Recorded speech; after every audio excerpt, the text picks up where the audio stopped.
मराठा समाज के आंदोलक मनोज जरांगे पाटिल ने फिर एक बार राज्य सरकार पर हमला बोलते हुए आंदोलन करने की चेतावनी दी है।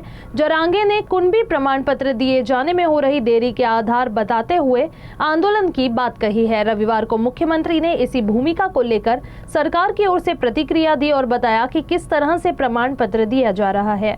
फडणवीस ने यह बताया कि मराठा समाज के लिए उनकी सरकार ने कितना काम किया है। इसके साथ ही इशारों में फडणवीस ने कहा कि लोकतंत्र में सभी को अपनी बात रखने का अधिकार है, जिसे कोई नहीं रोक सकता। या ठिकाणी प्रमाणपत्र मागितलं आहे आणि खूप प्रमाणपत्र पेंडिंग आहेत अशी परिस्थिती नाही। जे प्रमाणपत्र मागितले जातात त्यातले जे त्या नियमात बसतात ते सगळे दिले जातात आणि पेंडन्सी कुठेही फारशी तुम्हाला त्या ठिकाणी पाहायला मिळत नाही। आता याची जी काही व्हॅलिडिटीची प्रोसेस आहे ही प्रोसेस सर्वोच्च न्यायालयाच्या निर्णयानुसार केली जाते। त्याची कमिटी ही सर्वोच्च न्यायालयाने तयार केली आहे, त्याचे निकषही सर्वोच्च न्यायालयाने तयार केली आहे। त्या समितीला पूर्ण स्वायत्तता सर्वोच्च न्यायालयाने दिली आहे।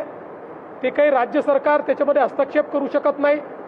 त्यामुळे त्या नियमानुसार कमिटी व्हॅलिडिटी देखील करते आणि सातारा गॅझेटचा जो काही या ठिकाणी संबंध आहे, आपल्याला माहिती आहे हैदराबाद गॅझेट दिल्यानंतर त्याची केस ही आता माननीय उच्च न्यायालयामध्ये चाललेली आहे।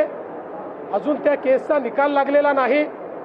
त्यामुळे कंटेम्प्ट ऑफ कोर्ट कुठेही होऊ नये या दृष्टीने त्या ठिकाणी आमच्या लॉ अँड ज्युडिशरी डिपार्टमेंटने जे काही सल्ला दिलेला आहे त्या सल्ल्यानुसार आम्ही काम करतो।